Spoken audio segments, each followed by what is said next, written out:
saya ingin menyapa ada Bapak Sandi dari LSI ini yang saya lihat baru bergabung. Assalamualaikum warahmatullahi wabarakatuh, Pak Sandi. Ya, Waalaikumsalam warahmatullahi wabarakatuh. baik.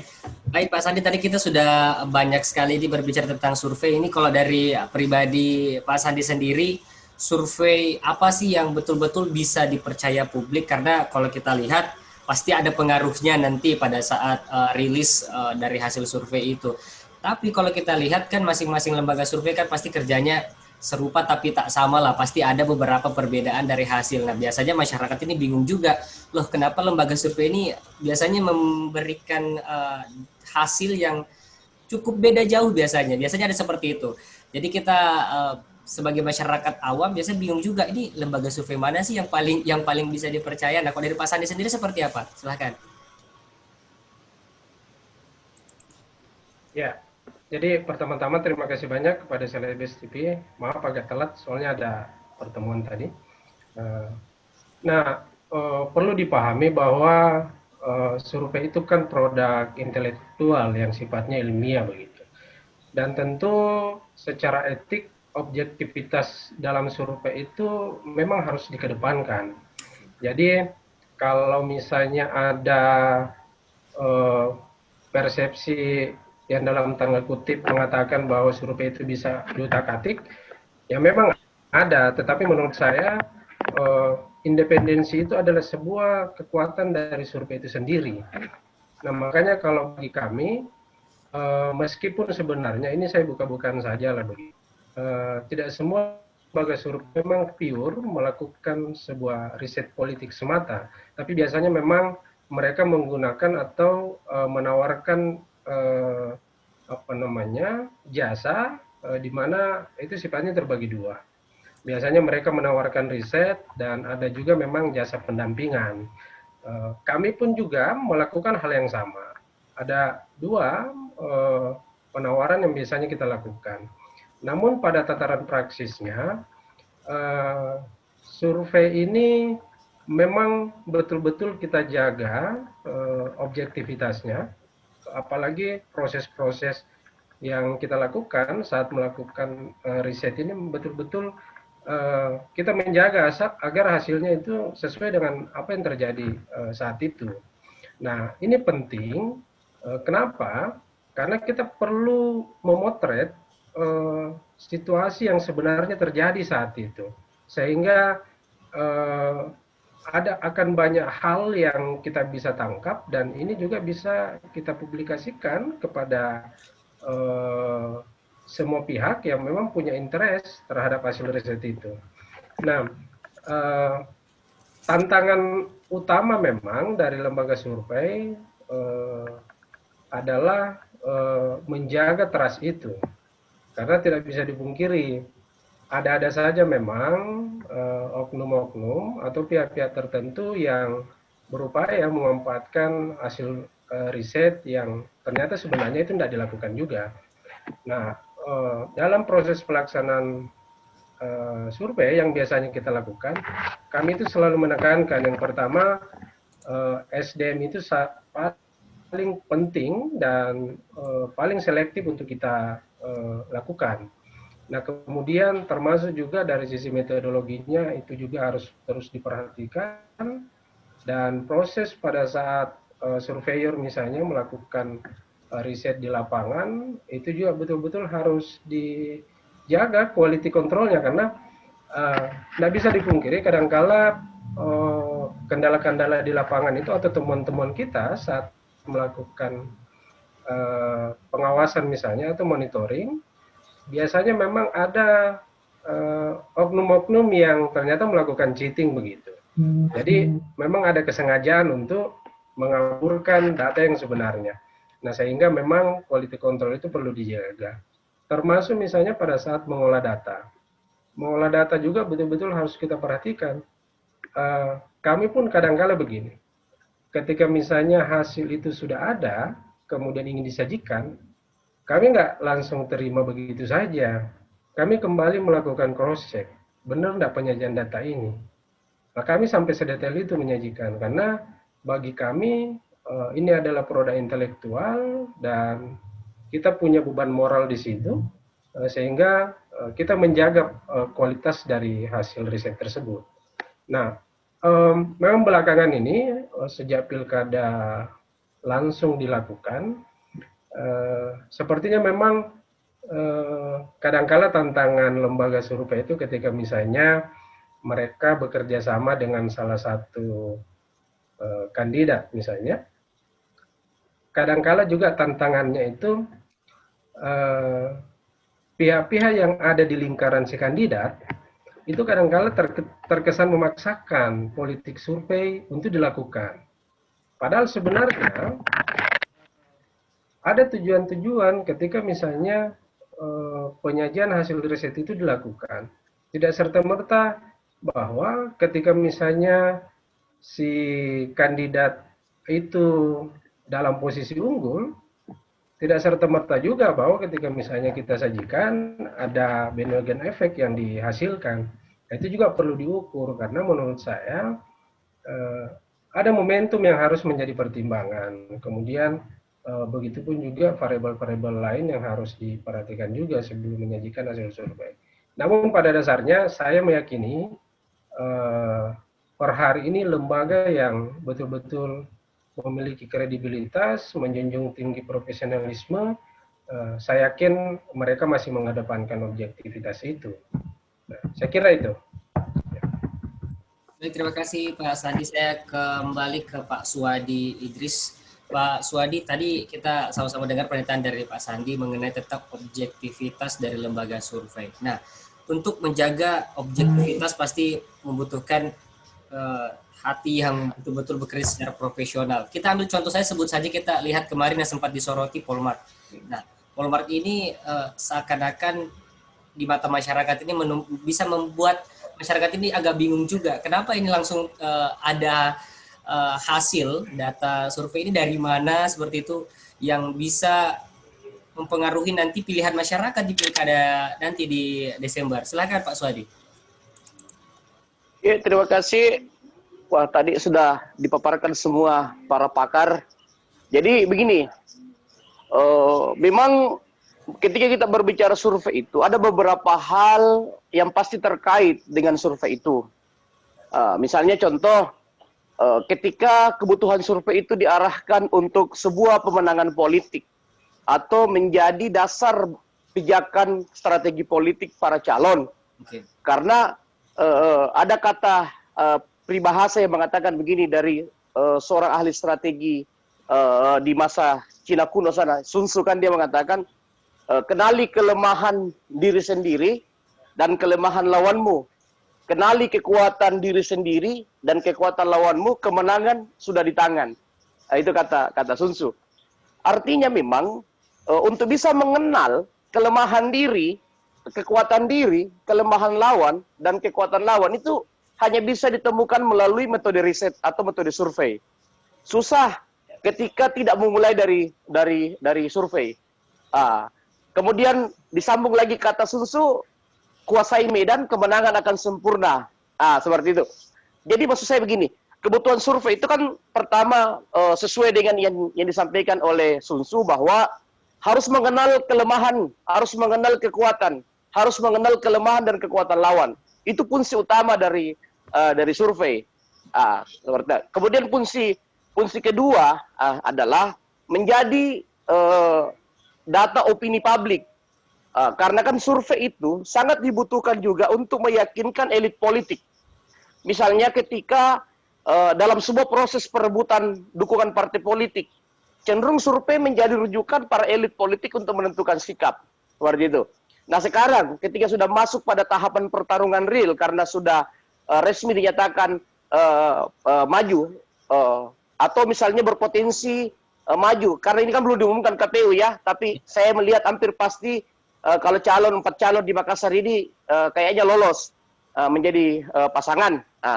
Artinya sekarang yang dibutuhkan mereka itu adalah bagaimana meyakinkan elit-elit politik, tokoh-tokoh berpengaruh agar mendapatkan dukungan dari mereka, sehingga dukungan mereka itu bisa mempengaruhi grassroots atau mempengaruhi publik secara umum.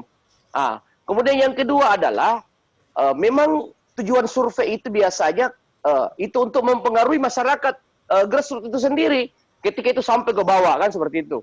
Nah, dan ada juga saya lihat berdasarkan pengalaman saya menjadi konsultan politik, ya survei digunakan untuk mencari funding, meyakinkan para donatur agar dia dibantu. Kan donatur ini sebelum memutuskan membantu siapa, ya dia lihat survei dulu. Bahkan dalam beberapa pengalaman-pengalaman di beberapa pilkada, bahkan ada oknum-oknum yang tidak segan-segan itu memalsukan survei untuk meyakinkan funding. Dia sebenarnya urutan ketiga, dia bilang dirinya urutan kedua. Hanya untuk meyakinkan funding, dia urutan kedua, dia bilang dirinya urutan pertama. Untuk meyakinkan funding agar dia didukung, mendapatkan dukungan politik, mendapatkan kos politik, seperti itu. Nah, saya pikir itu hal-hal seperti itu yang perlu kita cermati. Kita ini ke depan harus menjaga dan harus menyepakati bahwa survei itu kebutuhan di era demokrasi. Di era keterbukaan ini survei itu sangat dibutuhkan. Makanya kita semua yang bergelut di dunia survei atau memiliki perusahaan riset itu harus berkomitmen ke publik bahwa kita harus menyajikan data-data yang objektif, dan tentu apapun beban dan beratnya menjadi konsultan politik, ya komitmen kita ke publik itu ya harus menyuguhkan data yang objektif. Kita tidak boleh mencederai kita punya lembaga untuk kepentingan pemenangan. Nah, seperti itu. Nah, kemudian yang kedua, memang publik juga harus mampu membedakan antara orang merilis survei dengan orang berbicara opini politik. Nah, kadang-kadang publik juga kadang-kadang tidak bisa membedakan ketika orang menganalisa suatu masalah dan berbicara data riset. Kadang-kadang publik langsung mengatakan itu hasil survei. Padahal tidak semua yang pengamat, apakah itu pengamat dari akademisi atau pengamat dari lembaga survei berbicara tentang analisis data, tidak semua itu mereka mengambil dari data riset. Bisa saja memang rujukannya dari data riset, tetapi dia tidak membuka secara detail data yang real yang dia miliki. Karena itu sifatnya adalah opini. Karena dalam sebuah pertarungan politik opini itu sangat penting, seperti itu. Jadi bedakan antara orang merilis survei itu berarti dia harus menyajikan atau mengeluarkan data yang betul-betul 100% objektif yang dia temukan dari lapangan. Tidak boleh ada sedikit pun yang dia kurangi atau dia lebihkan. Tetapi berbeda ketika seorang pengamat atau pimpinan sebuah lembaga survei itu berbicara tentang opini. Opini itu kan orang cenderung berbicara tentang analisa secara umum. Dia tidak mau secara detail membicarakan survei karena dia tidak dalam posisi merilis survei atau press release survei seperti itu. Saya pikir kita semua harus berkomitmen melakukan pencerdasan seperti itu. Nah, terkait misalnya EF kemarin, sebenarnya Bang EF kemarin itu seandainya misalnya dia mengatakan bahwa itu survei benar dari saya, cuma bulannya saja yang perlu saya kritisi karena bukan di bulan Agustus, tetapi di bulan Juli, maka mungkin tidak akan sepanjang itu perdebatannya di publik. Sayangnya beliau langsung mengatakan itu ngaco, bukan milik saya, padahal dia sudah mempresentasikannya, sudah menjadi milik pemesan, sudah menjadi milik tim tertentu, dan sudah dilihat oleh banyak orang-orang tertentu. Jadi dia tidak bisa menyangkal lagi karena dia sudah presentasikan. Namun alhamdulillah akhirnya terakhir kan dia meluruskan, dia hanya meluruskan bahwa bulannya yang salah, tidak seperti bulannya itu, dan harusnya dari awal dia katakan bahwa bukan di bulan Agustus tapi di bulan Juli, sehingga tidak membuat masyarakat Makassar ini menjadi resah seperti itu.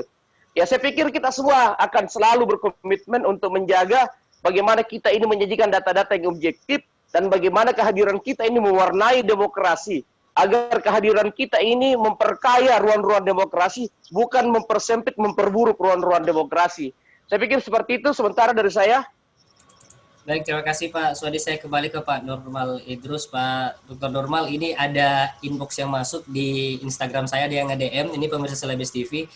Dia mempunyai pertanyaan juga, ini kalau melihat hasil survei yang berbeda-beda, ini apakah sangat mempengaruhi tren kenaikan, apakah dia naik, stuck, atau turun dengan hasil pilkada nanti, Pak Dr. Normal? Ya, Itu yang sebenarnya penjelasan seperti itu sebenarnya harus sampai ke publik. Ya. Bahwa rekaman survei yang diumumkan hari ini itu bukan merupakan penggambaran pada saat hari H nanti. Ya. Persepsi-persepsi itu yang sebenarnya harus diluruskan oleh kita semua, terutama oleh teman-teman lembaga survei. Ya. Karena begini, seringkali persepsi orang memang selalu berpikiran seperti itu, bahwa survei yang dilakukan Agustus itu juga yang akan terjadi misalnya tanggal 9 Desember. Ya. Padahal survei itu adalah rekaman yang diambil pada saat survei dilakukan, ya, bukan untuk konsumsi pada tanggal 9 Desember nanti. Maka ketika hasilnya berbeda antara Agustus misalnya dengan Desember, itu tentu saja wajar, karena persepsi orang kan berbeda-beda, ya, itu berubah. Mungkin saja oleh karena ada tekanan lain, ada kemudian masivitas dari pasangan calon melakukan sosialisasi yang besar sehingga persepsinya berubah. Ada kemudian swing voters yang pada saat survei tidak memberi jawaban, tetapi kemudian pada saat hari H memberikan jawaban. Nah itu kemudian yang membuat hasil survei berbeda-beda, ya, berbeda antara hasil yang diumumkan hari ini dengan hasil yang dilakukan oleh tanggal 9 Desember. Tapi menurut saya, ya, saya pernah melakukan riset kecil-kecilan, ya, mengumpulkan semua hasil-hasil survei yang dilakukan oleh teman-teman, paling tidak antara 3 sampai 4 bulan sebelum hari pemungutan, itu 70% survei yang dilakukan, yang memang dilakukan dengan metode yang benar itu akan terjadi pada hari H pemungutan, setelah pemungutan suara. Walaupun jumlahnya mungkin persentasenya berbeda, tetapi posisi-posisinya tidak akan jauh berbeda, ya. Kemungkinan ada yang mungkin berbeda dengan hasil survei sebelumnya dengan hasil pemungutan itu kecil menurut saya, tidak sampai 20-25%. Seperti misalnya DKI Jakarta kemarin yang banyak memprediksi misalnya katanya Ahok akan menang, tetapi kemudian yang menang ada Anies Baswedan. Itu salah satu yang persentase yang kecil, tetapi persentase yang jauh lebih besar, rekaman atau riset atau prediksi yang dilakukan oleh teman-teman lembaga survei yang melakukan survei dengan benar, itu persentasenya jauh lebih banyak daripada yang salah. Ya. Kemudian yang selanjutnya adalah yang harus dipahami bahwa survei itu kan memang banyak macam-macamnya, ya. Yang selama ini kita lakukan di pilkada itu kan survei predictable, memang prediksi, ya. Itu bukan survei yang memang diarahkan seperti misalnya kita melakukan survei untuk bisnis ekonomi, ya, untuk riset pemasaran misalnya. Itu kalau riset pemasaran memang sudah bisa diyakinkan bahwa misalnya kalau orang di situ di daerah itu memang tidak misalnya tidak terlalu banyak membutuhkan misalnya mie instan di situ, maka riset akan memberikan rekomendasi kepada perusahaan untuk tidak terlalu banyak menjual mie instan di situ karena orang memang tidak menyukai mie instan di situ. Tetapi kalau riset pilkada itu riset predictable, memang di pelajaran tentang metode penelitian itu sudah dipelajari itu bahwa riset-riset ini riset prediksi bahwa sesuatu hal yang kita prediksi ke depan bahwa persepsi hari ini ya kemungkinan seperti itu nanti misalnya pada saat Desember, walaupun karena prediksi tentu tingkat errornya juga tinggi. Lalu kemudian metode survei ini kan yang memang harus diberi pemahaman kepada masyarakat, ya. Itu metode survei yang selama ini kita lakukan adalah metode yang penggabungan antara deskriptif dengan dengan angka-angka memang, ya. Karena teman-teman lembaga survei walaupun kemudian nanti hasilnya kuantitatif, tetapi lembaga survei tetap harus memberikan hasilnya secara kualitatif, kuantitatif, ya, harus tetap harus ada deskripsinya karena angka-angka itu nanti akan muncul misalnya analisis, akan muncul rekomendasi yang kemudian diberikan kepada klien, ya. Maka sebenarnya itu memang sebuah hal yang bagus ketika pasangan calon misalnya melakukan kontrak pendampingan pada sebuah lembaga konsultan yang juga berperan sebagai lembaga survei. Karena biasanya konsultan itu tidak mau mengada-ada terkait dengan riset yang dilakukan. Kenapa? Karena riset ini adalah kepentingannya untuk pemenangan yang juga dia ada di dalamnya. Yang agak kesulitan biasanya ketika lembaga risetnya berbeda, konsultansinya berbeda, ya. Jadi biasanya lembaga riset ketika dia dikontrak saja untuk melakukan riset, ya angka-angkanya diserahkan langsung, ya. Dia masuk pada wilayah analisis, kemudian memberikan rekomendasi. Nah, eksekusi dari rekomendasi itu ada di konsultan, ya, yang mungkin lembaganya berbeda. maka tentu akan lebih baik ketika kemudian riset dilakukan oleh konsultasi itu, karena itu biasanya kita ini kan tidak mau mengorbankan riset yang kita lakukan, harus benar-benar dilakukan agar rekomendasi-rekomendasi atau hasil rekaman di lapangan itu yang kita dapatkan itu bisa kita terapkan dalam strategi-strategi nanti, kan? Karena seperti yang saya katakan tadi, bahwa hasil riset itu apapun itu akan sangat berpengaruh terhadap kelangsungan dari strategi pendampingan nanti, ya. Hasil riset, hasil rekomendasi, hasil persepsi, hasil rekaman persepsi di pemilih itu akan kita buatkan perencanaan, akan kita buatkan organisasi, ya, kemudian kita eksekusi dan kemudian kita evaluasi dan monitoring. Kalau kemudian hasilnya kemudian kita mengada-ada ketika kita lakukan riset, maka itu akan menjadi bumerang kita pada saat kita membuat rancangan untuk proses pemenangan di sebuah tim, ya. Jadi itu yang harus dipahami, bahwa yang paling penting menjadi catatan saya tadi, bahwa itu harus berulang-ulang disampaikan kepada masyarakat bahwa produk riset itu adalah produk ilmiah yang memprediksi, ya, yang memprediksi pada saat riset itu dilakukan. Ya.